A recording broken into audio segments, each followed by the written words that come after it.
Real estate market రోజు రోజుకి ఊపందుకుంటుంది. బెంగళూరు, ముంబై, హైదరాబాద్ నగరాలలో భూములే కాదు, నివాస ఆస్తుల రిజిస్ట్రేషన్లు కూడా జోరుగా సాగుతున్నాయి.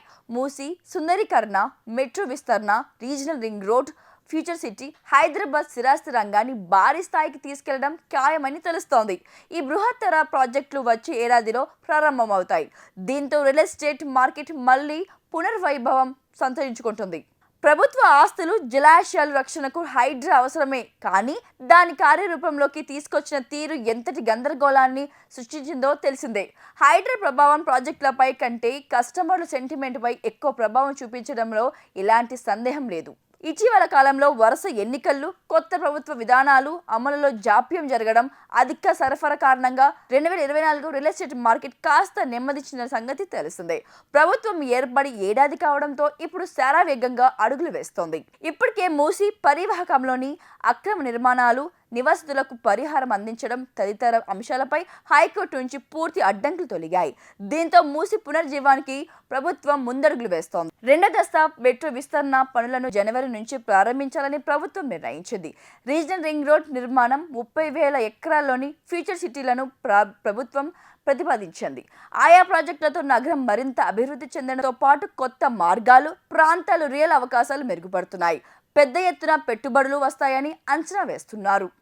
ఏ రాష్ట్రంలోని నగరమైనా సమాంతరంగా అభివృద్ధి చెందాలి, కానీ మౌలిక వసతులు కల్పనలో హెచ్చుతగ్గుల కారణంగా అభివృద్ధి కొన్ని ప్రాంతాలకి పరిమితమవుతుంది.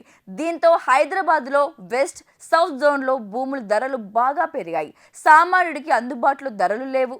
మధ్యతరగతి వ్యక్తికి ఇల్లు కొనే పరిస్థితి లేదు. అందుకే పాలసీలో కొన్ని మార్పులు తీసుకురావాల్సిన అవసరం కూడా ఉంది. ఔటర్ గ్రోత్ కారిడార్ అభివృద్ధి చేస్తే ప్రతి ఒక్కరికి సొంతింటి కళ సాకారం అవుతుంది. అక్కడ భూముల ధరలు తక్కువగా ఉన్నాయి. గత ప్రభుత్వం లుక్ ఈస్ట్ పాలసీని అమల్లోకి తెచ్చింది, కానీ కార్యరూపం దాల్చలేదు. ఈ ప్రభుత్వం లుక్ ఆల్ డైరెక్షన్ అమలు చేయాలి. రింగ్ రోడ్ చుట్టూ మొత్తం గ్రీడ్ రోడ్ వేస్తే అక్కడ బ్రహ్మాండమైన అభివృద్ధి జరిగి సామాన్యుడికి సొంతింటి కళను సాకారం చేసుకునే అవకాశాలు ఉంటాయి. కోకాపేట, ఫైనాన్షియల్ డిస్ట్రిక్ట్, రాయదుర్గం వంటి పశ్చిమ ప్రాంతాల్లో స్థలాల ధరలు ఆకాశంలో ఉన్నాయి. ఇక్కడ సామాన్యులు కొనే పరిస్థితి కూడా లేదు. రేవంత్ సర్కార్ కొత్త విధానాలు, అభివృద్ధి పనులతో వచ్చే ఏడాది కొత్తూరు, షాద్నగర్, ఆదిబట్ల, ముచ్చర్ల వంటి స్థితికి దక్షిణంగా ఉన్న ప్రాంతాలు బాగా అభివృద్ధి అవుతాయి. ఇప్పుడు ఆయా ప్రాంతాల్లో ధరలు తక్కువగా ఉన్నందున సామాన్య మధ్యతరగతి వాళ్ళు స్థలాలు కొనుగోలు చేయడం బెస్ట్ అని అంటున్నారు.